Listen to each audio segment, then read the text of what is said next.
कबार में तकरीर के लिए बशीर अहमद फजीलतुल शेख बशीर अहमद उमरी साहब हफिज़हुल्लाह को दावत देता हूँ कि वो आप लोगों के सामने बज़ुबान कन्नड़ा शांति या संदेशा इस मौजू पर तकरीर फरमाएंगे।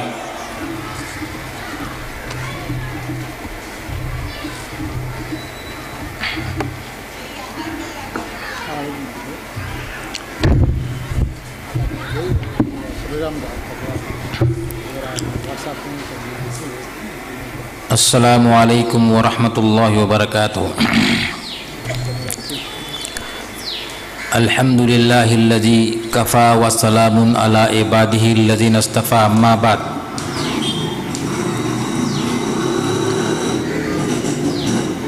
सर्वस्तुतिಗಳು सकल विश्वದ ಪಾಲಕ ಪ್ರಭು ಅಲ್ಲಾಹನಿಗೆ ಮೀಸಲು. ಅವನೇ ನಮ್ಮೆಲ್ಲರ ಒಡೆಯನೋ, ಪರಮ ದಯಾಮಯನೋ, ಕರುಣಾನಿಧಿಯೋ, ಅಗೋಚರವಾದ ಮತ್ತು ಗೋಚರವಾಗಿರುವ ಎಲ್ಲವನ್ನೂ ಬಲ್ಲವನು. ಮನುಷ್ಯರಿಗೆ ಮನುಷ್ಯತ್ವದ ಶಿಕ್ಷಣವನ್ನು ನೀಡಿ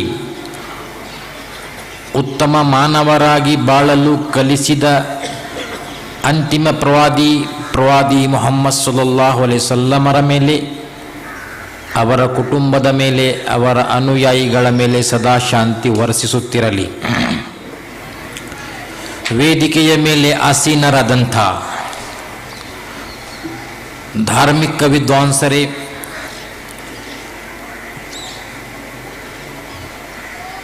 ಮುಖ್ಯ ಅತಿಥಿಗಳೇ, ಗುರು ಹಿರಿಯರೇ, ಆತ್ಮೀಯ ಸ್ನೇಹಿತರೇ ಹಾಗೂ ದೂರ ಮತ್ತು ಸಮೀಪದಿಂದ ನನ್ನ ಮಾತುಗಳನ್ನು ಆಲಿಸುತ್ತಿರುವ ಸಹೋದರ ಸಹೋದರಿಯರೇ,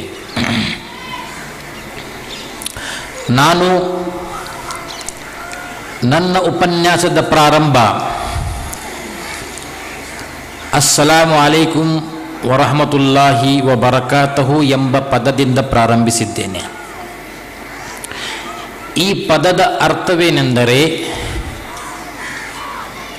ನಿಮ್ಮ ಮೇಲೆ ಸದಾ ಶಾಂತಿ ಇರಲಿ, ಆ ಅಲ್ಲಾಹನ ಅನುಗ್ರಹ ಸದಾ ವರ್ಷಿಸುತ್ತಿರಲಿ ಎಂದರ್ಥ. ಪ್ರವಾದಿಯವರ ವಚನದ ಪ್ರಕಾರ ಒಬ್ಬ ಮನುಷ್ಯ ಇನ್ನೊಬ್ಬ ಮನುಷ್ಯನಿಗೆ ಮಾತನಾಡುವಕ್ಕಿಂತ ಮೊದಲು ಅಸ್ಸಲಾಮು ಅಲೈಕುಂ ಎಂಬ ಈ ಶಾಂತಿಯ ಪದವು ಕಡ್ಡಾಯವಾಗಿ ಹೇಳಲು ಉಪದೇಶ ಮಾಡಿದ್ದಾರೆ. ವಮನ್ ಅರಫ್ತ ವಮನ್ ಲಂ ತಾರಿಫ್, ಪ್ರವಾದಿಯವರು ಹೇಳಿದರು, ನೀನು ಅವನಿಗೆ ಅರಿತವನಾಗಿರಲಿ ಅಥವಾ ಅರಿತವನಾಗದೇ ಇರಲಿ, ಮಾತನಾಡುವಕ್ಕಿಂತ ಮೊದಲು ಈ ಶಾಂತಿಯ ಪದ ಅಸ್ಸಲಾಮು ಅಲೈಕುಂ ಎಂದು ಹೇಳುವುದು ಕಡ್ಡಾಯವಾಗಿದೆ. ಈ ಪದವನ್ನು ಕಡ್ಡಾಯಗೊಳಿಸಲು ಕಾರಣವೇನು? ಉದ್ದೇಶವೇನೆಂದರೆ, ಕಾರಣವೇನೆಂದರೆ,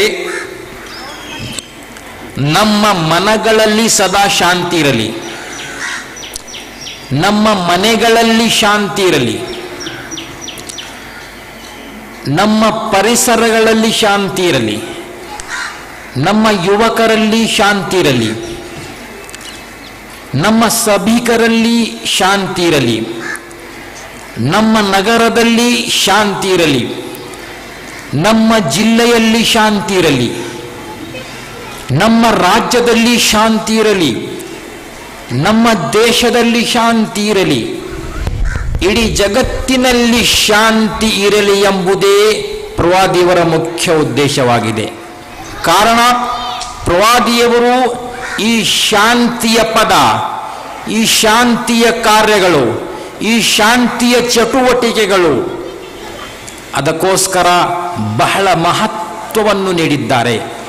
ಇವತ್ತಿನ ಸಮಾರಂಭವು ಶಾಂತಿಯ ಸಂದೇಶ, ಅಂದರೆ ಶಾಂತಿಯ ಸಂದೇಶ ಕೇವಲ ಮುಸ್ಲಿಮರಿಗಾಗಿ ಸೀಮಿತವಾಗದೆ ಜಗತ್ತಿನ ಸಕಲ ಮಾನವರಿಗಾಗಿ, ಹಿಂದೂಗಳು, ಮುಸ್ಲಿಮರು, ಕ್ರೈಸ್ತರು, ಜೈನರು, ಬೌದ್ಧರು ಸಿಕ್ಕ ಸಮಾಜದವರು, ಬ್ರಹ್ಮ ಸಮಾಜದವರು, ಬಸವ ಸಮಾಜದವರು ಅಥವಾ ಇನ್ನಿತರ ಸಮುದಾಯದವರು ಎಲ್ಲರಿಗಾಗಿ ಈ ಶಾಂತಿಯ ಸಂದೇಶವಾಗಿದೆ.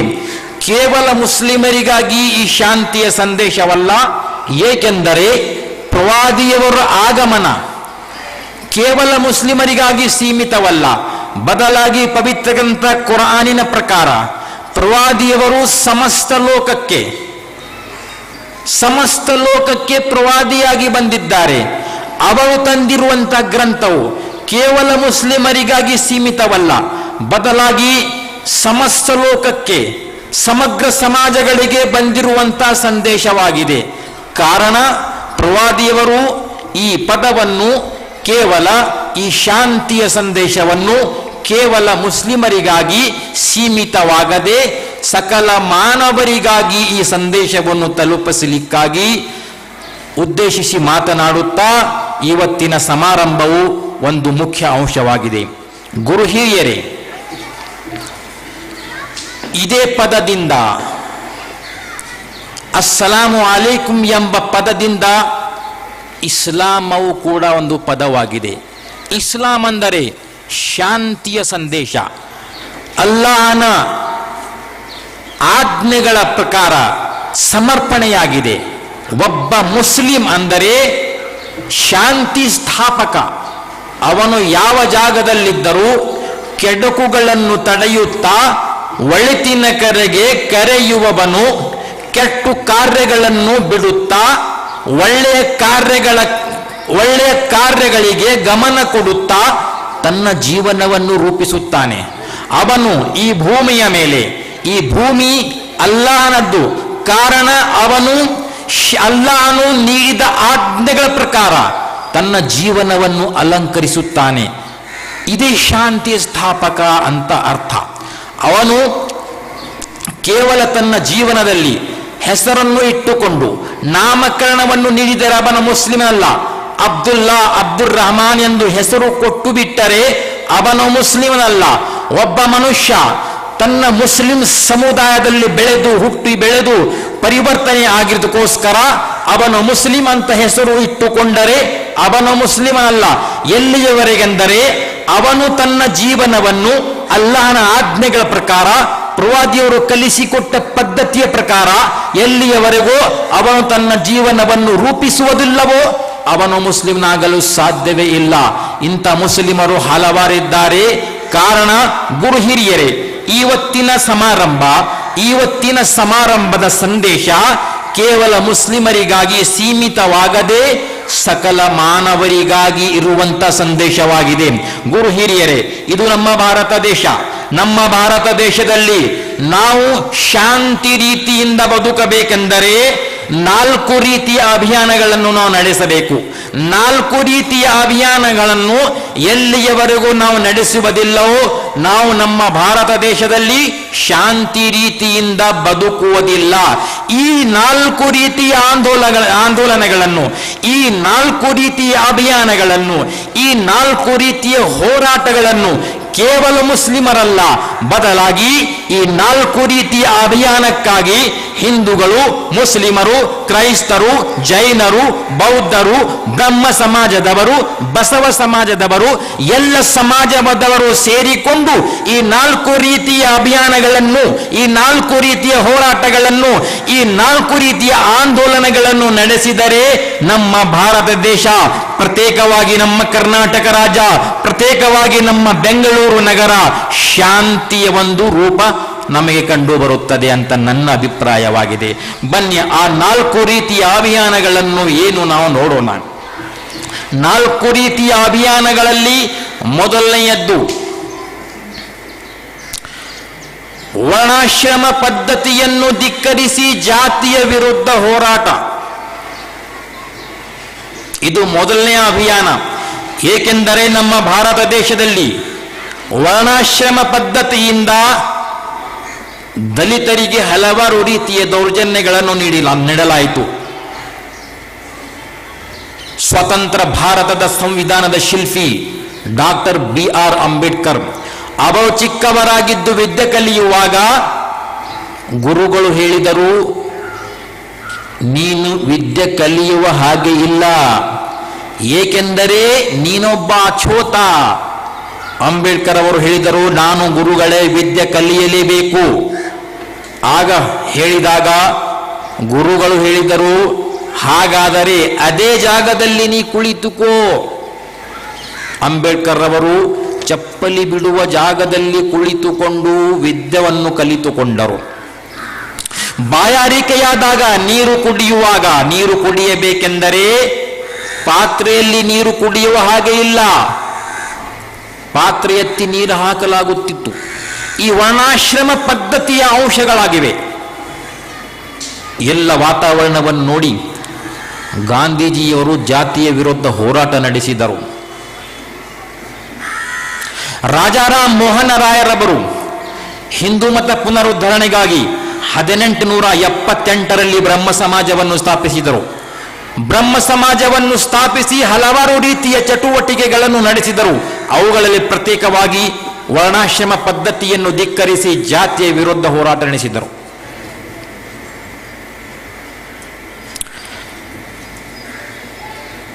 ಇದೇ ರೀತಿಯಲ್ಲಿ ಸ್ವಾಮಿ ದಯಾನಂದ ಸರಸ್ವತಿಯವರು 1875ರಲ್ಲಿ ಆರ್ಯ ಸಮಾಜವನ್ನು ಸ್ಥಾಪಿಸಿದರು. ಆರ್ಯ ಸಮಾಜವನ್ನು ಸ್ಥಾಪಿಸಿ ಹಲವಾರು ರೀತಿಯ ಚಟುವಟಿಕೆಗಳನ್ನು ಅವರು ನಡೆಸಿದರು.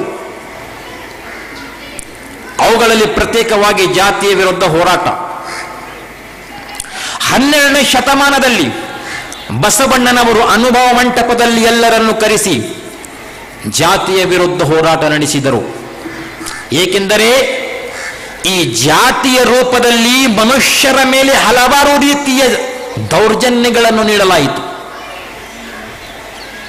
ಅದಕ್ಕೋಸ್ಕರ ಬಸವಣ್ಣನವರು 12ನೇ ಶತಮಾನದಲ್ಲಿ ಅನುಭವ ಮಂಟಪದಲ್ಲಿ ಎಲ್ಲರನ್ನು ಕರೆಸಿ ಜಾತಿಯ ವಿರುದ್ಧ ಹೋರಾಟ ನಡೆಸಿದರು.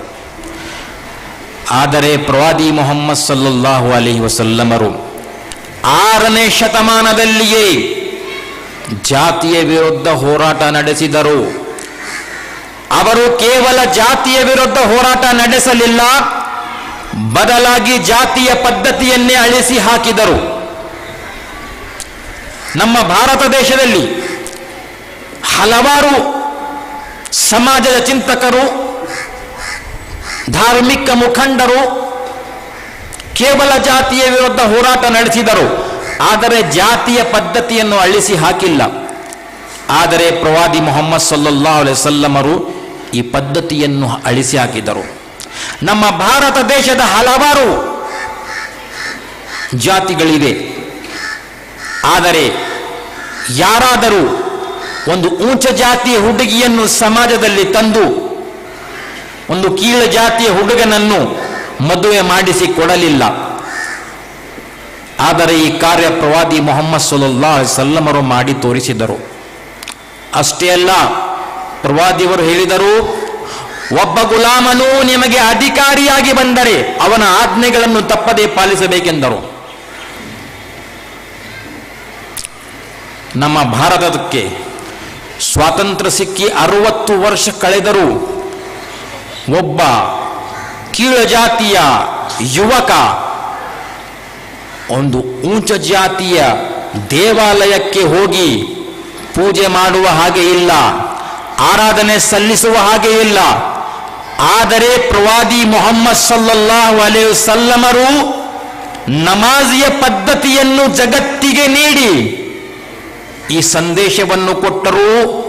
ಮಾನವರೇ, ಜಾತಿಯ ಪದ್ಧತಿಯನ್ನು ಅಳಿಸಿ ಹಾಕಬೇಕೆಂದರೆ ಮಸೀದಿಗಳನ್ನು ನೋಡಿ. ಮಸೀದಿಗಳು ಯಾವುದೇ ಜಾತಿ ಭೇದ ಭಾವವಿಲ್ಲದೆ ಎಲ್ಲರೂ ಒಂದೇ ಸಾಲಿನಲ್ಲಿ ನಿಂತುಕೊಂಡು ನಮಾಜನ್ನು ನಿರ್ವಹಿಸುವುದು ಕಡ್ಡಾಯವಾಗಿರುತ್ತದೆ. ಭಾರತದ ಕೋಗಿಲೆ ಎಂದು ಖ್ಯಾತರಾದ ಸರೋಜಿನಿ ನಾಯ್ಡು ಅವರು ಹೇಳಿದರು, ಪ್ರಜಾಪ್ರಭುತ್ವವನ್ನು ಪ್ರತಿಪಾದಿಸಿ ಅದನ್ನು ಕಾರ್ಯರೂಪಕ್ಕೆ ತಂದ ಪ್ರಥಮ ಧರ್ಮವೇ ಇಸ್ಲಾಂ. ಮಸೀದಿಯ ಮೀನಾರಗಳಲ್ಲಿ ಅಜಾಕರೆ ಕೂಗುವಾಗ ಎಲ್ಲರೂ ಮಸೀದಿಗೆ ಬಂದು ಭುಜಕ್ಕೆ ಭುಜ ತಾಗಿಸಿ ಆ ದೇವನೇ ಮಹಾನನೆಂದು ಘೋಷಿಸಿದಾಗ ದಿನನಿತ್ಯ 5 ಬಾರಿ ಇಸ್ಲಾಮಿನ ಪ್ರಜಾಸತ್ತೆಯು ಸಾಕಾರವಾಗುತ್ತದೆ.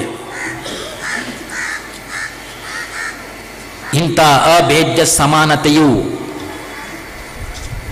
ಇಂಥ ಸಹೋದರನಾಗಿಸುವ ಅಭೇದ್ಯ ಸಮಾನತೆಯು ನನ್ನನ್ನು ಪದೇ ಪದೇ ಚಕಿತಗೊಳಿಸುತ್ತದೆ ಎಂದರು.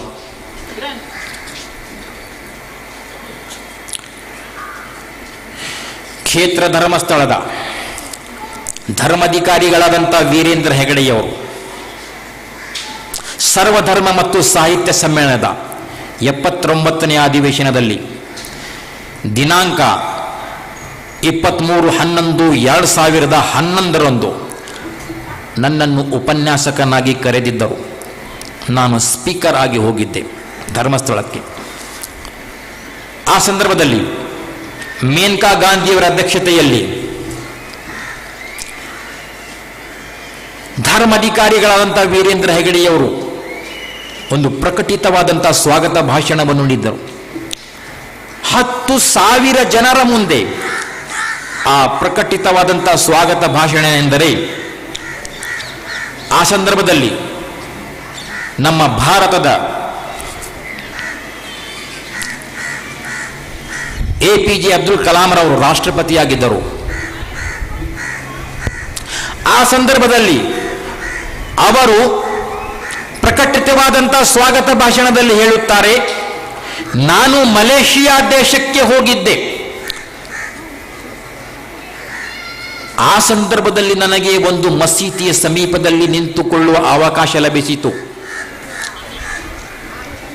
ಆದರೆ ನಾನು ವಿಚಿತ್ರವಾದಂಥ ಕಾರ್ಯವನ್ನು ಆರಾಧನೆಯ ರೂಪದಲ್ಲಿ ನಾನು ಕಂಡೆನು.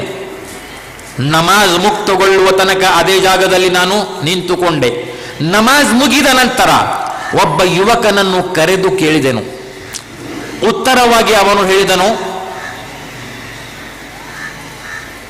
ಅಧಿಕಾರಿಗಳೇ,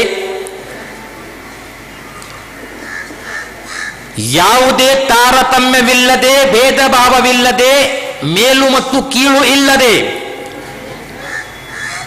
ಒಂದೇ ಸಾಲಿನಲ್ಲಿ ನಿಂತುಕೊಂಡು ನಮಾಜನ್ನು ನಿರ್ವಹಿಸುವುದು ಕಡ್ಡಾಯವಾಗಿರುತ್ತದೆ. ನಿಮ್ಮ ರಾಷ್ಟ್ರದ ರಾಷ್ಟ್ರಪತಿಯಾಗಿರುವಂಥ APJ ಅಬ್ದುಲ್ ಕಲಾಂರವರು ಬಂದರೂ ಕೂಡ ಮಸೀದಿಯೊಳಗೆ ಒಂದೇ ಸಾಲಿನಲ್ಲಿ ನಿಂತುಕೊಂಡು ನಮಾಜನ್ನು ನಿರ್ವಹಿಸುವುದು ಕಡ್ಡಾಯವಾಗಿರುತ್ತದೆ. ಇಂಥ ವಿಚಿತ್ರವಾದಂಥ ಆಶ್ಚರ್ಯ ಪಡುವಂಥ ಮಾತನ್ನು ವೀರೇಂದ್ರ ಹೆಗಡೆಯವರು 10,000 ಜನರ ಮುಂದೆ ಮೇನಕಾ ಗಾಂಧಿಯವರ ಅಧ್ಯಕ್ಷತೆಯಲ್ಲಿ ಆಶ್ಚರ್ಯಪಡುತ್ತಾ ಅವರು ಇಟ್ಟರು. ಏಕೆಂದರೆ ಮಸೀದಿಯೊಳಗೆ ಪ್ರಥಮ ಸಾಲಿನಲ್ಲಿ ಬಡವರು ಬಂದು ಕುಳಿತುಕೊಂಡರೆ, ಎರಡನೇ ಸಾಲಿನಲ್ಲಿ ಧನಿಕರು ಬಂದು ಕುಳಿತುಕೊಳ್ಳಬೇಕು. ಅಧಿಕಾರಿಗಳು ಬಂದರೆ ಮೂರನೇ ಸಾಲಿನಲ್ಲಿ ಕುಳಿತುಕೊಳ್ಳಬೇಕು. ನಾವು ಅಧಿಕಾರಿಗಳು ನಮಗೆ ಪ್ರಥಮ ಸ್ಥಾನವನ್ನು ನೀಡಬೇಕು, ಪ್ರಥಮ ಸಾಲದಲ್ಲಿ ಜಾಗವನ್ನು ನೀಡಬೇಕೆಂದರೆ ಇಸ್ಲಾಮ ಧರ್ಮ ಇದಕ್ಕೆ ಅನುಮತಿ ನೀಡುವುದಿಲ್ಲ. ತಮ್ಮ ತಮ್ಮ ಜಾಗದಲ್ಲಿ ತಮ್ಮ ಮಹತ್ವವಿದೆ ಅಧಿಕಾರದ ರೂಪದಲ್ಲಿ. ಆದರೆ ಮಸೀದಿಯೊಳಗೆ ಜಾತಿಯ ಪದ್ಧತಿಯನ್ನೇ ಅಳಿಸಿ ಹಾಕುವ ಕಾರ್ಯ ನಮಾಜ್ ನಿರ್ವಹಿಸುವ ರೂಪದಲ್ಲಿ ಇದೆ. ಗುರು ಹಿರಿಯರೇ, ಇದು ಮೊದಲನೆಯ ಆಂದೋಲನವಾಗಿದೆ. ನಾವೆಲ್ಲರೂ ಪ್ರೀತಿ ಮತ್ತು ಸೌಹಾರ್ದತೆ ರೂಪದಲ್ಲಿ ಭಾರತದಲ್ಲಿ ಬದುಕಬೇಕೆಂದರೆ ಜಾತಿಯ ಪದ್ಧತಿಯನ್ನು ಯಾವ ರೀತಿ ಪ್ರವಾದಿ ಮುಹಮ್ಮದ್ ಸಲ್ಲಲ್ಲಾಹು ಅಲೈಹಿ ವಸಲ್ಲಮರು ಅಳಿಸಿ ಹಾಕಿದರು 6ನೇ ಶತಮಾನದಲ್ಲಿ, ಅದೇ ಕಾರ್ಯ ನಮ್ಮ ಭಾರತ ದೇಶದಲ್ಲಿ ಆದರೆ ಶಾಂತಿ ಮತ್ತು ಸೌಹಾರ್ದತೆಯ ರೂಪದಲ್ಲಿ, ಸಭ್ಯತೆ ಮತ್ತು ಸದಾಚಾರದ ರೂಪದಲ್ಲಿ ನಮ್ಮ ಬದುಕು ರೂಪಿಸಬಹುದು ಅಂತ ನನ್ನ ಅಭಿಪ್ರಾಯ. ಇದು ಮೊದಲನೇ ಆಂದೋಲನ, ಮೊದಲನೇ ಹೋರಾಟ.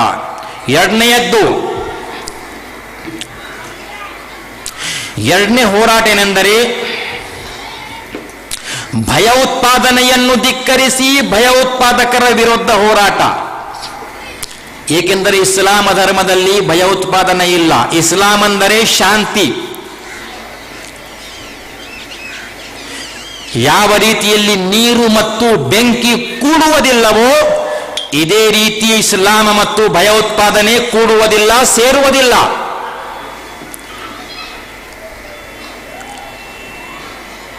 ಇಸ್ಲಾಮ ಧರ್ಮ ಪ್ರೀತಿ ಮತ್ತು ಸೌಹಾರ್ದತೆಯ ಬೀಜವನ್ನೇ ಬಿತ್ತುತ್ತದೆ.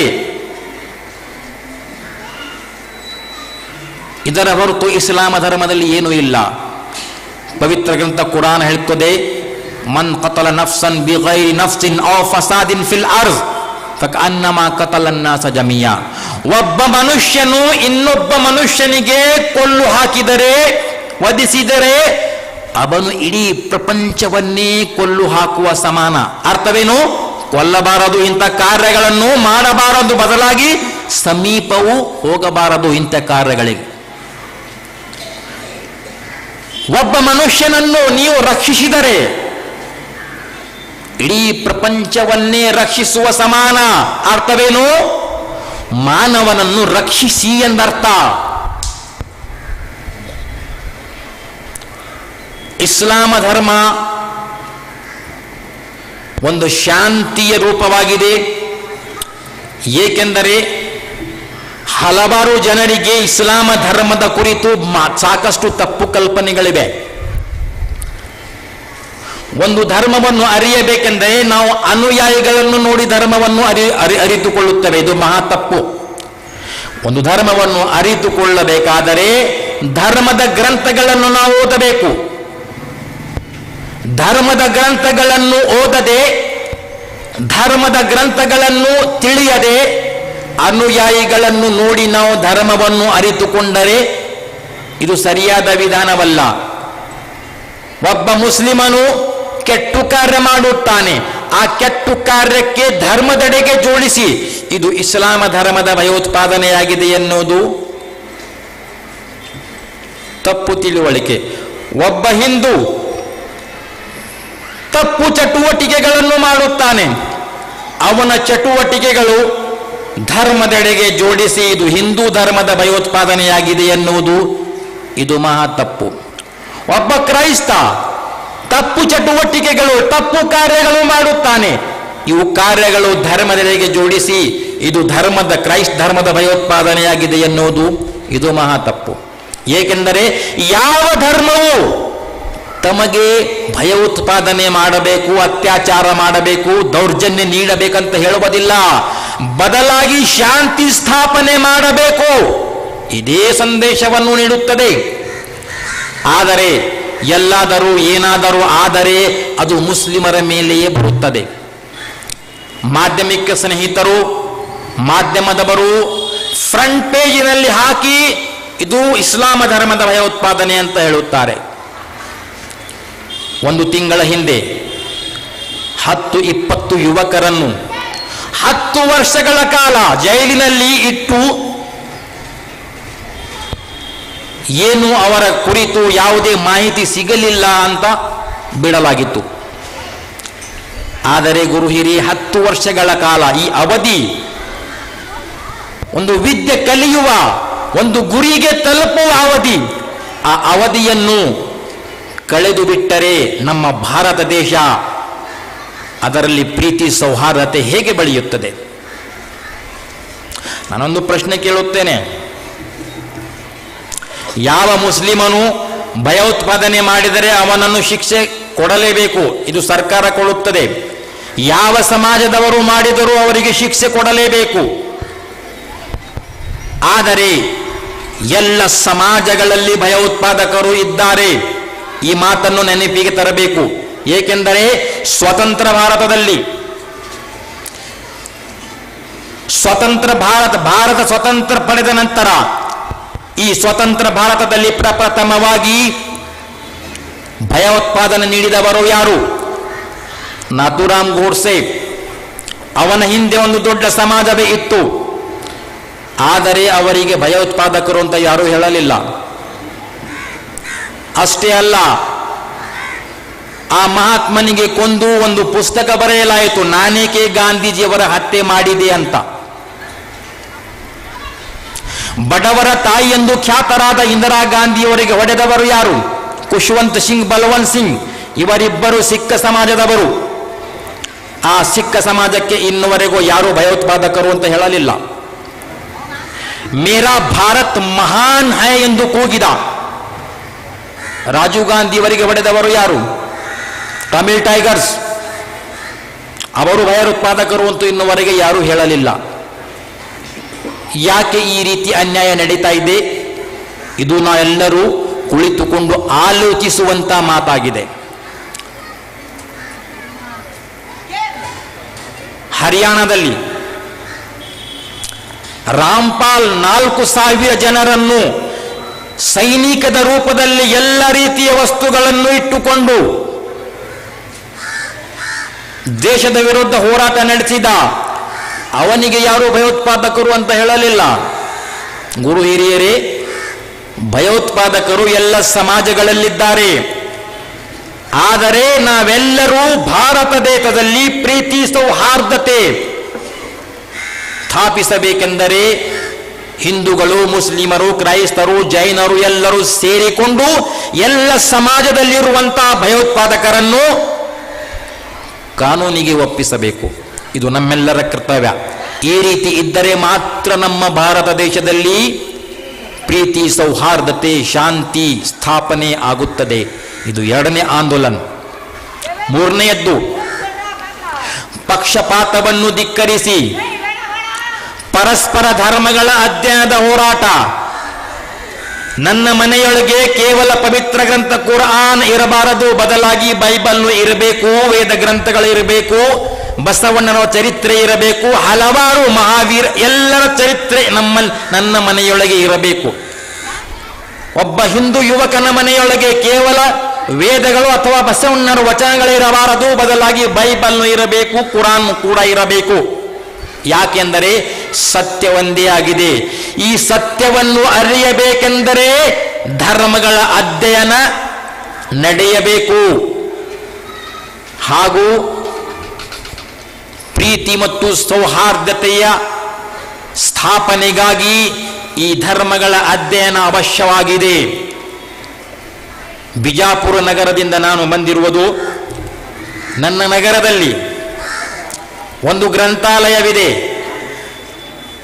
ಭಾರತದಲ್ಲಿ ಎಷ್ಟು ಧರ್ಮಗಳಿವೆಯೋ ಪ್ರತಿಯೊಂದು ಧರ್ಮದ ಗ್ರಂಥ ನನ್ನ ಗ್ರಂಥಾಲಯದಲ್ಲಿದೆ.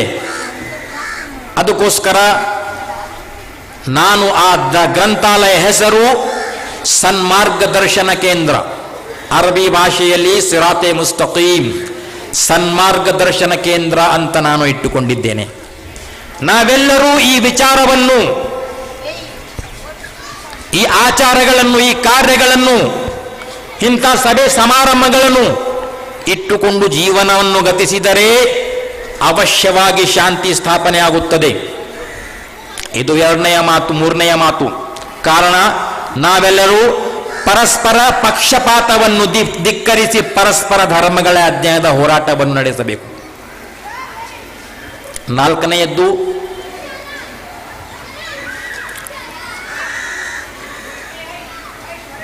ಬಹುದೇವ ಆರಾಧನೆಯನ್ನು ಧಿಕ್ಕರಿಸಿ ಏಕದೇವ ಆರಾಧನೆಯ ಹೋರಾಟ. ಏಕೆಂದರೆ ಎಲ್ಲ ಧರ್ಮದ ಗ್ರಂಥಗಳನ್ನು ಓದಿದರೆ ದೇವನೊಬ್ಬನೆನ್ನುವುದೇ ತಿಳಿದು ಬರುತ್ತದೆ. ಆದರೆ ನಾವು ಎವ್ರಿಥಿಂಗ್ ಈಸ್ ಗಾಡ್ ಎಂಬ ಸಿದ್ಧಾಂತದ ಅಡಿಯಲ್ಲಿ 33 ಕೋಟಿ ದೇವರುಗಳ ಭಕ್ತರು ನಾವು. ಶಾಂತಿ ಸಿಗಬೇಕಂದ್ರೆ ಅದು ಹೇಗೆ ಸಾಧ್ಯ ಸ್ವಾಮಿ? 33 ಕೋಟಿ ಮೊದಲು, ಈಗ 66 ಕೋಟಿ ಆಗ್ಯಾವ್ರಿ. Everything is god. ನೋಡಿ, ಒಂದು ಶಾಲೆಗೆ ಒಬ್ಬನೇ ಮುಖ್ಯಾಧ್ಯಾಪಕ ಇರುತ್ತಾನೆ, ಒಂದು ಸೈನ್ಯಕ್ಕೆ ಒಬ್ಬನೇ ಸೇನಾಧಿಪತಿ ಇರುತ್ತಾನೆ, ಒಂದು ರಾಷ್ಟ್ರಕ್ಕೆ ಒಬ್ಬನೇ ರಾಷ್ಟ್ರಪತಿ ಇರುತ್ತಾನೆ, ಒಂದು ಕುಟುಂಬಕ್ಕೆ ಒಬ್ಬನೇ ತಂದೆ ಇದ್ದರೆ ಬಹಳ ಒಳ್ಳೆಯದ್ದು. ಇಬ್ಬರು ಅಂದರೆ ಬಹಳ ಕೆಟ್ಟ ಸಮಾಜದಲ್ಲಿ ಅವನಿಗೆ ನೋಡುತ್ತಾರೆ. ಇದೇ ರೀತಿಯಲ್ಲಿ ಈ ಜಗತ್ತಿಗೆ ಒಬ್ಬನೇ ದೇವನು, ಜಗಕ್ಕೆಲ್ಲ ಒಬ್ಬನೇ ಕರ್ತಾರ, ಒಬ್ಬನೇ ದೇವರು, ಸರ್ವಜ್ಞ ಅಂತ ಸರ್ವಜ್ಞ ಹೇಳಿದರು. ಗುರು ನಾನಕರು ಹೇಳಿದರು ಸಬ್ಕಾ ಮಾಲಿಕ್ ಏಕ್ ಹೈ ಅಂತ. ಜನ ಕೇಳಿದ್ರವ್ರಿಗೂ ಏಕಂತಾರೆ ಯಾರೀ? ರಾಮರು, ಕೃಷ್ಣರು, ಬಸವಣ್ಣನವರು ಯಾರು ಅಂತ ಕೇಳಿದಾಗ ಸಬ್ಕಾ ಮಾಲಿಕ್ ಏಕ್ ಹೈ ಅಂತ ಹೇಳಿದ್ರು. ಹೌದು ಸಾಹೇಬ್ರೆ, ಯಾರು? ಏಕಂದ್ರೆ ಯಾರು? ಅಲ್ಲಾಹ ಮಾಲೀಕ್ ಅಂತ ಹೇಳಿದ್ರು. ದೇವನೊಬ್ಬ ನಾಮ ಹಲವು ಅಂತ ಬಸವಣ್ಣನವರು ಹೇಳಿದರು. ನಮ್ಮಲ್ಲಿ ಎಷ್ಟು ದೇವರು ಸ್ವಾಮಿ? ಬಸವಣ್ಣವರು ಹೇಳಿದ್ರು, ಕಲ್ಲು ದೇವರು ದೇವರಲ್ಲ ಅಂತ. ಎಷ್ಟು ಒಳ್ಳೆ ಮಾತಿದೆ ನೋಡಿ. ಕಲ್ಲು ದೇವರು ದೇವರಲ್ಲ, ಮರದೇವರು ದೇವರಲ್ಲ, ಮಣ್ಣು ದೇವರು ದೇವರಲ್ಲ, ಪಂಚಲೋಹಗಳಿಂದ ಮಾಡಿದ ದೇವರು ದೇವರಲ್ಲ, ಪುಣ್ಯಕ್ಷೇತ್ರಗಳಲ್ಲಿರುವ ದೇವರು ದೇವರಲ್ಲ. ನಾವು ಪುಣ್ಯಕ್ಷೇತ್ರಗಳಿಗೆ ಹೋಗಿ ಹೂವಿನ ಹಾರ ಹಾಕಿ ತೆಂಗಿನಕಾಯಿ ಒಡೆದು ನಮ್ಮ ಬೇಡಿಕೆಗಳನ್ನು ಅವ್ರ ಮುಂದೆ ಇಡ್ತಾ ಇದೆ. ದೇವರಲ್ಲ ಅಂತ ಹೇಳಿದ್ರು ಬಸವಣ್ಣನವರು. ದೇವನೊಬ್ಬ ನಾಮ ಹಲವು ಅಂತ ಹೇಳಿದ್ರು, ರೂಪ ಹಲವು ಅಂತ ಬಸವಣ್ಣನವರು ಹೇಳಲಿಲ್ಲ. ನಾವು ಹಲವಾರು ರೂಪಗಳನ್ನು ಸೃಷ್ಟಿ ಮಾಡಿ ನಮ್ಮ ಕೈಗಳಿಂದ ವಿಗ್ರಹಗಳನ್ನು ನಾವು ಆರಾಧನೆ ಮಾಡುತ್ತೇವೆ. ಅದಕ್ಕೆ ಬೌದ್ಧ ಧರ್ಮದ ಸ್ಥಾಪಕರಾದಂಥ ಗೌತಮ ಬುದ್ಧರು ವಿಗ್ರಹಾರಾಧನೆಯನ್ನು ಒಪ್ಪಲಿಲ್ಲ. ವಿಗ್ರಹಾರಾಧನೆ ಎಂದರೆ ಬುತ್ ಕಿ ಪೂಜಾ ಅಂತ ಉರ್ದು ಭಾಷೆಯಲ್ಲಿ ಹೇಳು. ಆರ್ಯ ಸಮಾಜದ ಸ್ಥಾಪಕರಾದಂಥ ಸ್ವಾಮಿ ದಯಾನಂದ ಸರಸ್ವತಿಯವರು ವಿಗ್ರಹಾರಾಧನೆಯನ್ನು ಒಪ್ಪಲಿಲ್ಲ. ಯಾಕೆ ಒಪ್ಪಲಿಲ್ಲ? ಈ ವಿಷಯವನ್ನು ಅರಿಯಬೇಕೆಂದರೆ ಬೆತ್ತಲೆ ಜಗತ್ತು ಎಂಬ ಪುಸ್ತಕವಿದೆ, 7ನೇ ಭಾಗ, ಪುಟ ಸಂಖ್ಯೆ 49ರಲ್ಲಿ ಈ ಮಾತಿದೆ. ಯಾಕೆ ಅವರು ಒಪ್ಪಲಿಲ್ಲ? ಒಂದು ಸಂದರ್ಭದಲ್ಲಿ ಸ್ವಾಮಿ ದಯಾನಂದ ಸರಸ್ವತಿಯವರ ಮನೆಯಲ್ಲಿ ಭಾರಿ ಪೂಜೆ ಪುನಸ್ಕಾರ ನಡೆಯುತ್ತಿರುತ್ತದೆ. ಆ ಸಂದರ್ಭದಲ್ಲಿ ಶಿವನ ವಿಗ್ರಹದ ಮೇಲೆ ಇಲಿಗಳು ಅಂಕೆ ಇಲ್ಲದೆ ಓಡಾಡುತ್ತಿರುತ್ತವೆ. ಸ್ವಾಮಿ ದಯಾನಂದ ಸರಸ್ವತಿಯವರ ಮನದಲ್ಲಿ ಈ ವಾತಾವರಣವನ್ನು ನೋಡಿ ಒಂದು ಪ್ರಶ್ನೆ ಹುಟ್ಟುತ್ತದೆ. ನಾವು ಶಿವನನ್ನು ಜಗತ್ತಿನ ರಕ್ಷಕ ಅಂತ ಆರಾಧಿಸುತ್ತೇವೆ, ಆದರೆ ತನ್ನ ಮೈ ಮೇಲೆ ಓಡಾಡುತ್ತಿರುವ ಇಲಿಗಳನ್ನೇ ಓಡಿಸಲಾರದವನು ಜಗತ್ತನ್ನು ಹೇಗೆ ತಾನೇ ರಕ್ಷಿಸಿಯಾನ? ಹಾಗಾದರೆ ವಿಗ್ರಹಗಳಲ್ಲಿ ದೇವರಿಲ್ಲ. ಅಂದಿನಿಂದ ಅವರು 1875ರಲ್ಲಿ ಆರ್ಯ ಸಮಾಜವನ್ನು ಸ್ಥಾಪಿಸಿ ಹಲವಾರು ರೀತಿಯ ಚಟುವಟಿಕೆಗಳನ್ನು ನಡೆಸಿದರು. ಅವುಗಳಲ್ಲಿ ಪ್ರತ್ಯೇಕವಾಗಿ ವಿಗ್ರಹಾರಾಧನೆಯನ್ನು ಧಿಕ್ಕರಿಸಿ ವಿಗ್ರಹಾರಾಧನೆಯ ವಿರುದ್ಧ ಹೋರಾಟ. ಯಾಕೆ ಸ್ವಾಮಿ, ಯಾಕೆ ನಡೆಸಿದರು ಅವರು ವಿಗ್ರಹಾರಾಧನೆ ಹೋರಾಟ? ಯಾಕೆಂದರೆ ಅಲ್ಲಿ ದೇವರಲ್ಲ. ಬಸವಣ್ಣವರು ಯಾಕೆ ಹೇಳಿದ್ರು ಕಲ್ಲು ದೇವರು ದೇವರಲ್ಲ? ಜನರಿಗೆ ನೋಡಿದರು ಕಲ್ಲುಗಳನ್ನು ಪೂಜೆ ಮಾಡುತ್ತಾರೆ, ಮರಗಳನ್ನು ಸುತ್ತುತ್ತಾರೆ, ಮಣ್ಣಿನ ದೇವರು ಅದನ್ನು ಪೂಜೆ ಮಾಡುತ್ತಾರೆ. ಎಲ್ಲ ಮೂಢನಂಬಿಕೆಗಳನ್ನು ನೋಡಿ ಬಸವಣ್ಣನವರು 12ನೇ ಶತಮಾನದಲ್ಲಿ ಮೂಢನಂಬಿಕೆಯ ವಿರುದ್ಧ ಹೋರಾಟ ನಡೆಸಿದರು. ಅಂದರೆ ಇವೆಲ್ಲ ಮಾತವನ್ನು ನೋಡಿದರೆ ಇಸ್ಲಾಂ ಧರ್ಮದಲ್ಲಿ ಮತ್ತು ಈ ಧರ್ಮಗಳಲ್ಲಿ, ಎಲ್ಲ ಧರ್ಮಗಳಲ್ಲಿ ಏಕದೇವ ಆರಾಧನೆ ಇದೆ ಅಂತ. ನಾವೆಲ್ಲರೂ ಸೇರಿಕೊಂಡು ಏಕದೇವ ಆರಾಧನೆ ಮಾಡಿದರೆ ಪ್ರೀತಿ ಸೌಹಾರ್ದತೆ ಬೆಳೆಯುತ್ತದೋ ಅಥವಾ ಇಲ್ಲವೋ? ಅವಶ್ಯವಾಗಿ ಪ್ರೀತಿ ಸೌಹಾರ್ದತೆ ಬೆಳೆಯಬೇಕೆಂದರೆ ನಾವೆಲ್ಲರೂ ಭೂಮಿ ಮತ್ತು ಆಕಾಶಕ್ಕೆ ಸೃಷ್ಟಿಸಿದವನು ಯಾರು? ನಮ್ಮನ್ನು ಸೃಷ್ಟಿಸಿದವರು ಯಾರು? ನಿಮ್ಮನ್ನು ಸೃಷ್ಟಿಸಿದವರು ಯಾರು? ನಮಗಿಂತ ಮೊದಲು ವಾಸಿಸುತ್ತ ಜನರನ್ನು ಸೃಷ್ಟಿಸಿದವರು ಯಾರು? ನಮಗೆ ಕಣ್ಣು ಯಾರು ಕೊಟ್ಟರು? ನಮಗೆ ಕಿವಿಗಳನ್ನು ನೀಡಿದವರು ಯಾರು? ನಾಲಿಗೆಯನ್ನು ಕೊಟ್ಟವರು ಯಾರು? ಕೈಗಳನ್ನು ನೀಡಿದವರು ಯಾರು? ಕಾಲುಗಳನ್ನು ಕೊಟ್ಟವರು ಯಾರು? ಇಂಥ ಅತ್ಯಂತ ಉಪಯುಕ್ತ ಅಂಗಗಳನ್ನು ನಮಗೆ ನೀಡಿದವರು ಯಾರು? ಭೂಮಿಯನ್ನು ರಚಿಸಿದವರು ಯಾರು? ಆಕಾಶವನ್ನು ರಚಿಸಿದವರು ಯಾರು? ಆಕಾಶದಿಂದ ಮಳೆ ಸುರಿಸುವಂತೆ ಮಾಡಿದವರು ಯಾರು? ಇವೆಲ್ಲ ವಿಚಾರವನ್ನು ನಾವು ಮಾಡಿದರೆ ಆ ಏಕದೇವನ ಜ್ಞಾನ ನಮಗೆ ಸಿಗುತ್ತದೆ ಅಂತ ನನ್ನ ಅಭಿಪ್ರಾಯ. ಆದರೆ ದೇವನ ಬಗ್ಗೆ ಬಹಳ ತಪ್ಪು ತಿಳುವಳಿಕೆಗಳು, ತಪ್ಪು ಕಲ್ಪನೆಗಳು ಬಹಳ ಇವೆ. ತಾಯಿಯೇ ದೇವರು ಅಂತ ನಾನು ಹೇಳ್ತೇವೆ. ತಾಯಿಯ ನಿಧನ ನಂತರ ನಾವೇ ನಿಂತುಕೊಂಡು ಬೆಂಕಿಯಲ್ಲಿ ಹಾಕಿ ಸುಟ್ಟು ಬಿಡುತ್ತೇವೆ. ದೇವರು ಅಂತ ಹೇಳುವುದು ಅದೇ ದೇವರ ಅಪಮಾನವು ನಾವೇ ಮಾಡುವುದು. ಒಬ್ಬರು ಹೇಳಿದ್ರು, ಕನ್ನಡವೇ ದೇವರು, ಕನ್ನಡವೇ ಜಾತಿ, ಕನ್ನಡವೇ ಧರ್ಮ, ಕನ್ನಡವೇ ದೇವರು. ಆಯ್ತು, ಈಗ ನಾ ಕರ್ನಾಟಕದಲ್ಲಿದ್ದು ಕನ್ನಡವೇ ದೇವರು ಅಂತ ಹೇಳಿದರೆ, ತೆಲುಗು ದೇಶದಲ್ಲಿದ್ದವನು ತೆಲುಗು ನನ್ನ ದೇವರು, ತಮಿಳು ನನ್ನ ದೇವರು, ಮಲಯಾಳಂ ನನ್ನ ದೇವರು, ಮರಾಠಿ ನನ್ನ ದೇವರು ಅಂತ ಹೇಳ್ತಾರೆ. ಇದು ವಿಂಗಡಣೆಯ ಮಾತು ಬೇಡ. ಇದು ಭಾಷೆ, ಪರಸ್ಪರ ಆಚಾರ ವಿಚಾರಗಳನ್ನು ಅರಿಯಲಿಕ್ಕಾಗಿ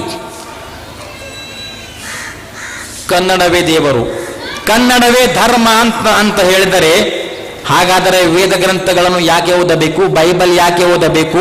ಉಪನಿಷತ್ಗಳು ಯಾಕೆ ಓದಬೇಕು? ಬಸವಣ್ಣನವರ ವಿಚಾರಗಳು ಯಾಕೆ ಬೇಕು? ಕುರಾನ್ ಯಾಕೆ ಬೇಕು?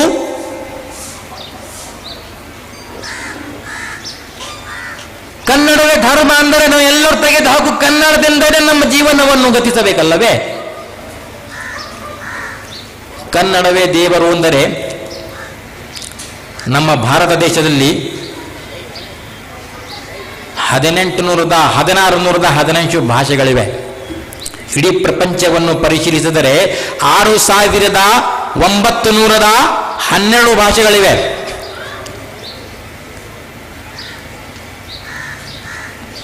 ಈ ರೀತಿ ಇರುವಾಗ ಎಲ್ಲರೂ ತಮ್ಮ ತಮ್ಮ ಭಾಷೆಗಳಿಗೆ ದೇವರು ಅಂತ ಹೇಳಿದರೆ ಇದು ಎಲ್ಲಿಯ ಮಾತು? ಒಂದು ಸಂದರ್ಭದಲ್ಲಿ ನಾನು ಪ್ರಯಾಣ ಮಾಡುವಾಗ ಬಸ್ಸಿನ ಮೇಲೆ ಬರೀತು, ಕೈ ಮುಗಿದು ಒಳಗೆ ಬಾ ಅಂದ್ರೆ ಬಸ್ ಕೂಡ ದೇವರೇ ಅಂತ. ಎಷ್ಟು ತಪ್ಪು ಕಲ್ಪನೆ ನೋಡಿ ನಮ್ಮ. ಒಂದು ಸಂದರ್ಭದಲ್ಲಿ ನಾನು ಒಂದು ಕಾರ್ಯಕ್ರಮಕ್ಕೆ ಹೊಂಟಿದ್ದೆ. ಹೋಗುವಾಗ ಒಂದು ಬಸ್ಸಿಗೆ ಒಂದು ಗಾಡಿಯ ಮೇಲೆ ಬರೆಯಲಾಯಿತು, ಏನಂತ? ಇದು ಕನ್ನಡದ ತೇರು, ಕೈ ಮುಗಿದು ಏರು. ಅಂದರೆ ಆ ಟ್ರ್ಯಾಕ್ಸು ಕೂಡ ದೇವರೇ ಅಂತ. ಈ ಟ್ರ್ಯಾಕ್ಸ್ ದೇವರಾದ್ರೆ ಆ ಡ್ರೈವರ್ಗೆ ಏನು ಹೇಳಬೇಕು? ಕುಡಿದು ಸರಾಯಿ ಕುಡಿದು ಗಾಡಿ ಹೊಡಿತಾನೆ. ದೇವನ ಬಗ್ಗೆ ಎಷ್ಟು ತಪ್ಪು ಕಲ್ಪನೆಗಳಿವೆ ನೋಡಿ. ಹೀಗಿರುವಾಗ ಬಸವಣ್ಣನವರು ಹೇಳಿದ ವಚನವೇನು? ಸರ್ವಜ್ಞರು ಹೇಳಿದ ವಚನವೇನು? ಗುರು ನಾನಕರು ಹೇಳಿದ ವಚನವೇನು? ವೇದ ಗ್ರಂಥಗಳಿರುವಂತಹ ವಚನಗಳೇನು? ಪ್ರವಾದಿಗಳು ಕಲಿಸಿಕೊಟ್ಟ ವಚನಗಳೇನು? ಅರ್ಥವೇನು? ಅದು ಬೇಕು ಸ್ವಾಮಿ. ಈ ನಿರ್ಧಾರಕ್ಕೆ ಬಂದರೆ ಈ ಭಾರತ ದೇಶದಲ್ಲಿ ಎಲ್ಲರೂ ಸೇರಿಕೊಂಡು ಶಾಂತಿಯ ಸ್ಥಾಪನೆ ಮಾಡಬಹುದು ಅಂತ ನನ್ನ ಅಭಿಪ್ರಾಯ. ಸ್ವಾಮೀಜಿ ಹೇಳಿದ್ರು, ದೇವರು ಕಲ್ಲಾಗ ಮಣ್ಣಾಗ ಅವ ಎಲ್ಲಿಯೂ ಇಲ್ಲ, ಅವ ನಿಮ್ಮೊಳಗದಾನ ಅಂತ ಹೇಳ್ದ. ನಾನು ಪ್ರಶ್ನೆ ಮಾಡಿದೆ, ಸ್ವಾಮೀಜಿಯವರೇ, ದೇವನು ಮನುಷ್ಯನೊಳಗಿದೆ, ಮನುಷ್ಯ ಕೆಟ್ಟ ಕೆಲಸ ಮಾಡಬಾರದು, ತಪ್ಪು ಕಾರ್ಯಗಳು ಆಗಬಾರದು, ಅತ್ಯಾಚಾರ ನಡೆಯಬಾರದು. ಸ್ವಾಮೀಜಿಗಳು, ಇಲ್ಲ, ದೇವನು ಮನುಷ್ಯನೊಳಗಿದ್ದಾನೆ, ಯಾವ ಗುಡಿಯಾಗಿಲ್ಲ, ಯಾವ ಮಠದಾಗಿಲ್ಲ ಅಂತ ಹೇಳಿದ್ರು. ನಾನು ಕೇಳಿದೆ, ಸ್ವಾಮೀಜಿಯವರೇ, ನಮ್ಮ ಭಾರತ ದೇಶದಲ್ಲಿ 2013ರಿಂದ 2016ರವರೆಗೆ ರೇಪ್ಗಳು ನಡೀತಾ ಇವೆ. Single rape, gang rape. ದಿಲ್ಲಿಯೊಳಗೆ 7 ಜನ ಸೇರ್ಕೊಂಡು ಒಂದು ಮಹಿಳೆಗೆ ರೇಪ್ ಮಾಡಿದ್ರು. ಈಗ ನಾವೇನು ಹೇಳ್ಬೇಕು ಸ್ವಾಮಿ? 7 ಜನ ದೇವರು ಸೇರ್ಕೊಂಡು ರೇಪ್ ಮಾಡಿದ್ರು ಅಂತ ಹೇಳ್ಬೇಕಾ? ಸ್ವಾಮೀಜಿಯವರು ಏನು ಉತ್ತರ ಕೊಡಲಿಲ್ಲ. ಮಣಿಪಾಲದಲ್ಲಿ 3 ಜನ ಸೇರ್ಕೊಂಡು ಒಂದು ಮಹಿಳೆ ರೇಪ್ ಮಾಡಿ, ಗ್ಯಾಂಗ್ ರೇಪ್ ಇನ್ನೂವರೆಗೆ ನಡೀತಾ ಇವೆ. ಈಗ ದೇವರುಗಳೇ ರೇಪ್ ಮಾಡಿದರೆ ಮತ್ತು ಮನುಷ್ಯರ ಗತಿಯನ್ನು ಸ್ವಾಮಿ? ಅಂದರೆ ಮನುಷ್ಯನೊಳಗೆ ದೇವರಿಲ್ಲ. ಇನ್ನೊಂದು ಪ್ರಶ್ನೆ ನಾನು ಕೇಳಿದೆ, ಸ್ವಾಮೀಜಿಯವರೇ, ದೇವನು ಮನುಷ್ಯನೊಳಗಿದ್ದರೆ ನಾವು ದೇವಾಲಯಕ್ಕೆ ಯಾಕೆ ಹೋಗ್ಬೇಕು? ಪ್ರತಿಯೊಬ್ಬ ಮನುಷ್ಯ ತನ್ನನ್ನೇ ಪೂಜಿಸಬಹುದಲ್ಲ. ಅವ್ರು ಹೇಳಿದ್ರು, ಜನ ದೇವಾಲಯಕ್ಕೆ ಬರಲಿಲ್ಲ ಅಂದ್ರೆ ನಾವು ಹೆಂಗೆ ಬದುಕಬೇಕು ಅಂತ ಹೇಳಿದ್ರು. ಅಂದರೆ ದರ್ಗಾ ಮತ್ತು ದೇವಾಲಯ ಮನುಷ್ಯನ ಬದುಕಿಗಾಗಿ ಅಂತ ಪ್ರೂವ್ ಮಾಡಿಬಿಟ್ರಿ. ದರ್ಗಾನು ಇಸ್ಲಾಮ ಧರ್ಮದಿಲ್ಲ. ನೋ ಚಾನ್ಸ್, ಏನೋ ದಾರಿನೇ ಇಲ್ಲ. ಹಾಗಾದ್ರೆ ದೇವರು ಯಾರು ಸ್ವಾಮಿ? ಅಂತಿಮ ನಿರ್ಧಾರಕ್ಕೆ ಬರೋಣ. ಸಮಯದ ಅಭಾವ. ಅಂತಿಮ ನಿರ್ಧಾರ, ದೇವನು ಯಾರು? ಎಲ್ಲ ಬಿಟ್ಟು ಬಿಡೋಣ. ಒಂದು ಪವಿತ್ರವಾದಂತಹ ಗ್ರಂಥಗಳ ಆಚಾರ ವಿಚಾರ ತಮ್ಮ ಮುಂದೆ ಇಡುತ್ತೇನೆ. ದೇವನು ಯಾರು? ದೇವನೆಂದರೆ ದೈಹಿಕ ಅವಶ್ಯಕತೆಗಳಿಂದ ಮುಕ್ತನಾಗಿರಬೇಕು, ಅವನೇ ದೇವನು. ದೈಹಿಕ ಅವಶ್ಯಕತೆಗಳೆಂದರೆ ಹುಟ್ಟು ಸಾವು ಬದುಕುಗಳಿಂದ ಮುಕ್ತನಾಗಿರಬೇಕು. ಅವನಿಗೆ ತಂದೆ ತಾಯಿ ಮಡದಿ ಮಕ್ಕಳು ಮುಂತಾದ ಸಂತಾನದ ಯಾವ ಸಂಬಂಧವಿರಬಾರದು. ಅವನಿಗೆ ಆಹಾರದ ಅವಶ್ಯಕತೆ, ನೀರಿನ ಅವಶ್ಯಕತೆ, ವಾಯುವಿನ ಅವಶ್ಯಕತೆ, ಮದುವೆ ಮತ್ತು ಮಕ್ಕಳ ಅವಶ್ಯಕತೆ ಇರಬಾರದು. ಇವುಗಳಾಗಿವೆ ದೈಹಿಕ ಅವಶ್ಯಕತೆಗಳು. ಯಾವನಿಗೆ ದೈಹಿಕ ಅವಶ್ಯಕತೆಗಳಿವೆಯೋ ಅವನು ದೇವನಾಗಲು ಸಾಧ್ಯವಿಲ್ಲ. 10 ಸಿದ್ಧಾಂತಗಳು ತಮ್ಮ ಮುಂದಿಡುತ್ತೇನೆ. ಯಾರಾದರೂ ಜಗತ್ತಿನಲ್ಲಿ ದೇವರು ಅಂತ ಹೇಳಿದರೆ ಅಥವಾ ನಾವು ಅವರ ಮೇಲೆ ವಿಶ್ವಾಸವನ್ನು ಇಟ್ಟರೆ ಈ 10 ಸಿದ್ಧಾಂತದ ಅಡಿಯಲ್ಲಿ ನಾವು ಪರಿಶೀಲಿಸಬೇಕು. 10 ಸಿದ್ಧಾಂತವನ್ನು ಹೇಳುವುದಕ್ಕಿಂತ ಒಂದು ಮಾತು. ಬೆಳಗಾವಿ ಜಿಲ್ಲೆಯಲ್ಲಿ ಸತೀಶ್ ಜಾರಕಿಹೊಳಿ ಸಾಹೇಬರು ಒಂದು ಕಾರ್ಯಕ್ರಮ, ಮೂಢನಂಬಿಕೆ ವಿರುದ್ಧ ಹೋರಾಟ ಅಂತ ಒಂದು ಕಾರ್ಯಕ್ರಮ ಮಾಡ್ತಾರೆ. 40,000 ಜನರನ್ನು ಕರೆಸಿ 5 ಕೋಟಿ ತನ್ನ ಸ್ವಂತ ಸಂಪತ್ತನ್ನು ಖರ್ಚು ಮಾಡಿ ಸ್ವಾಮಿಗಳನ್ನು ನಮ್ಮನ್ನು ಕೂಡ ಕರೆಸುತ್ತಾರೆ. ಮೂಢನಂಬಿಕೆ ವಿರುದ್ಧ ಹೋರಾಟ. ಇವತ್ತು ಹೇಳುವಂಥ ಮಾತು ಒಂದು 15 ಪೈಸೆ ನಾನು ಹೇಳಿದ್ದೇನೆ, ಇನ್ನು 85 ಪೈಸೆ ಉಳಿದುಕೊಂಡಿವೆ. ಅದು ಹೇಳಲಿಲ್ಲ ತಮ್ಮ ಮುಂದೆ. ಆದರೆ 40,000 ಜನರ ಮುಂದೆ ಇಟ್ಟಿದ ನಂತರ ಎಲ್ಲರಿಗೆ ತಿಳಿದು ಬಂತು ಈ ವಿಷಯ. ಆ ಮಾನವ ಬಂಧುತ್ವ ವೇದಿಕೆ ಅಂತ ವೇದಿಕೆಯ ಆಶ್ರಯದಲ್ಲಿ ಇನ್ನುವರೆಗೂ ನಮ್ಮ ಕರ್ನಾಟಕ ರಾಜ್ಯದಲ್ಲಿ ಕಾರ್ಯಕ್ರಮ ನಡೀತಾ ಇವೆ. ಅವರು ಮಿನಿಸ್ಟರ್, ಈಗಿರುವಂಥ ಮಿನಿಸ್ಟರ್ ಸಾಹೇಬರು ಸತೀಶ್ ಜಾರಕಿಹೊಳಿ ಸಾಹೇಬರು. ಅಲ್ಲಿಯೂ ಕೂಡ ಈ 10 ಸಿದ್ಧಾಂತದ ಅಡಿಯಲ್ಲಿ ದೇವರನ್ನು ಪರಿಶೀಲಿಸಬೇಕು ಅಂತ ನಾನು ಇಟ್ಟಿದ್ದೇನೆ. 10 ಸಿದ್ಧಾಂತಗಳೇನು? ದೇವನು ಕಾಣುವವನಲ್ಲ, ಕಾಣುವವನು ದೇವನಲ್ಲ. ಈ ಜಗತ್ತಿನಲ್ಲಿ ದೇವನಿಗೆ ನೋಡುವಂಥ ಶಕ್ತಿನೇ ನಮಗಿಲ್ಲ. ಸ್ವರ್ಗದಲ್ಲಿ ಮಾತ್ರ ನಾವು ನೋಡಬಹುದು, ಸ್ವರ್ಗದಲ್ಲಿ ಎಲ್ಲರೂ ನೋಡಬಹುದು. ಈ ಭೂಮಿಯ ಮೇಲೆ ಅವನ ಆಕಾರವಿಲ್ಲ. ದೇವನು ಕಾಣುವವನಲ್ಲ, ಕಾಣುವವನು ದೇವನಲ್ಲ. ದೇವನು ಹುಟ್ಟುವವನಲ್ಲ, ಹುಟ್ಟುವವನು ದೇವನಲ್ಲ. ದೇವನು ಸಾಯುವವನಲ್ಲ, ಸಾಯುವವನು ದೇವನಲ್ಲ. ದೇವನಿಗೆ ಮದುವೆ ಇಲ್ಲ, ಮದುವೆ ಆದವನು ದೇವನಲ್ಲ. ದೇವನಿಗೆ ಸಂತಾನವಿಲ್ಲ, ಸಂತಾನ ಇದ್ದವನು ದೇವನಲ್ಲ. ದೇವನಿಗೆ ರೋಗವಿಲ್ಲ, ರೋಗ ಇದ್ದವನು ದೇವನಲ್ಲ. ಪಟ್ಪೂರ್ತಿ ಸಾಯಿಬಾಬಾರವರು ರೋಗಿಯಾದಾಗ ಅವರನ್ನು ಹಾಸ್ಪಿಟಲ್ನಲ್ಲಿ ಸೇರಿಸಿದರು. ದೇವನಿಗೆ ರೋಗವಿಲ್ಲ, ರೋಗ ಇದ್ದವನು ದೇವನಲ್ಲ. ದೇವನಿಗೆ ತೂಕಡಿಕೆ ಇಲ್ಲ, ತೂಕಡಿಕೆ ಇದ್ದವನು ದೇವನಲ್ಲ. ದೇವನಿಗೆ ನಿದ್ರೆ ಇಲ್ಲ, ನಿದ್ರೆ ಮಾಡುವವನು ದೇವನಲ್ಲ. ನಾವೇನು ಮಾಡ್ತೀವಿ? ಎದ್ದೇಳು ಮಂಜುನಾಥ, ಎದ್ದೇಳು ಬೆಳಗಾತ ಹಾಡ ಹಾಡ್ತೀವಲ್ರಿ ನಾವು. ದೇವರನ್ನು ತಿಳಿಯಲಿಲ್ಲ. ಕೊನೆಯದಾಗಿ ಸಮಯದ ಅಭಾವ. ಹೆತ್ತ ತಾಯಿಯಾಗಲಿ, ಹುಟ್ಟಿಗೆ ಕಾರಣಾದ ತಂದೆಯಾಗಲಿ, ವಿದ್ಯೆ ಕಲಿಸಿದ ಗುರುಗಳಾಗಲಿ, ಮಾರ್ಗದರ್ಶನ ಮಾಡುವ ನಾಯಕರಾಗಲಿ, ದರ್ಗಾಗಳಲ್ಲಿರುವ ಮಹಾತ್ಮರಾಗಲಿ, ಪುಣ್ಯ ಕ್ಷೇತ್ರಗಳಲ್ಲಿರುವ ಪುಣ್ಯ ಪುರುಷರಾಗಲಿ, ಪ್ರಮುಖ ಧರ್ಮದ ಸ್ಥಾಪಕರಾಗಲಿ, ಸಾಮಾಜಿಕ ಸಂಘಟನೆಗಳ ಸುಧಾರಕರಾಗಲಿ, ಧರ್ಮಕ್ಕಾಗಿ ತ್ಯಾಗ ನೀಡಿದ ಹುತಾತ್ಮರಾಗಲಿ, 12 ಜ್ಯೋತಿರ್ಲಿಂಗಗಳ ಮಹಾಪುರುಷರಾಗಲಿ, ಇವರೆಲ್ಲರನ್ನು ಗೌರವಿಸಬೇಕು. ಗೌರವ ಸ್ಥಾನದಲ್ಲಿ ಯೋಗ್ಯ ಸ್ಥಾನವನ್ನು ನೀಡಬೇಕು. ಏಕೆಂದರೆ ಇವರೆಲ್ಲರೂ ನಮ್ಮ ಭಾರತ ದೇಶದ ಗುರು ಹಿರಿಯರು, ಮಹಾತ್ಮರು ಹಾಗೂ ಮಹಾಪುರುಷರು. ಆದರೆ ಮನುಷ್ಯನ ಪಾಲಿಗೆ ದೇವರು ಅಥವಾ ದೇವ ಸಮಾನರು ಖಂಡಿತವಲ್ಲ. ಯಾಕೆ ಹೇಳಿ? ಎಲ್ಲರಿಗೆ ದೈಹಿಕ ಅವಶ್ಯಕತೆಗಳು ಇದ್ದು, ಹುಟ್ಟು ಸಾವು ಬದುಕು, ಆಹಾರದ ಅವಶ್ಯಕತೆ, ನೀರಿನ ಅವಶ್ಯಕತೆ, ವಾಯುವಿನ ಅವಶ್ಯಕತೆ, ಮದುವೆ ಮತ್ತು ಮಕ್ಕಳ ಅವಶ್ಯಕತೆ. ಕಾರಣ ನಾವು ಎಲ್ಲರನ್ನೂ ಗೌರವಿಸುತ್ತಾ ಸರ್ವಶಕ್ತನಾದ ನಿಜ ದೇವನನ್ನು ಆರಾಧಿಸಿದರೆ ಇದು ಸರಿಯಾದ ವಿಧಾನ ಮತ್ತು ಐತಿಹಾಸಿಕ ಸತ್ಯವಾಗಿದೆ. 1000 ಸುಳ್ಳು ಸೇರಿ ಒಂದು ಸತ್ಯ ಹೇಗೆ ಆಗುವುದಿಲ್ಲವೋ 1000 ದೇವರುಗಳು ಸೇರಿ ಒಂದು ಸತ್ಯ ದೇವನಾಗಲು ಸಾಧ್ಯವಿಲ್ಲ. ಕಾರಣ ಬಹುದೇವ ಆರಾಧನೆಯಿಂದ ಏಕದೇವ ಆರಾಧನೆಗೆ ಬಂದರೆ ನಾವು ಶಾಂತಿ ಸ್ಥಾಪನೆ ಮಾಡಬಹುದು. ಈ 4 ರೀತಿಯ ಅಭಿಯಾನಗಳು, ಮೊದಲನೇದು ವರ್ಣಾಶ್ರಮ ಪದ್ಧತಿಯನ್ನು ಧಿಕ್ಕರಿಸಿ ಜಾತಿಯ ವಿರುದ್ಧ ಹೋರಾಟ, ಎರಡನೇದ್ದು ಭಯೋತ್ಪಾದನೆಯನ್ನು ಧಿಕ್ಕರಿಸಿ ಭಯೋತ್ಪಾದಕರ ವಿರುದ್ಧ ಹೋರಾಟ, ಮೂರನೆಯದ್ದು ಪಕ್ಷಪಾತವನ್ನು ಧಿಕ್ಕರಿಸಿ ಪರಸ್ಪರ ಧರ್ಮಗಳ ಅಧ್ಯಯನದ ಹೋರಾಟ, ನಾಲ್ಕನೆಯದ್ದು ಬಹುದೇವ ಆರಾಧನೆಯನ್ನು ಧಿಕ್ಕರಿಸಿ ಏಕದೇವ ಆರಾಧನೆಯಡೆಗೆ ಹೋರಾಟ.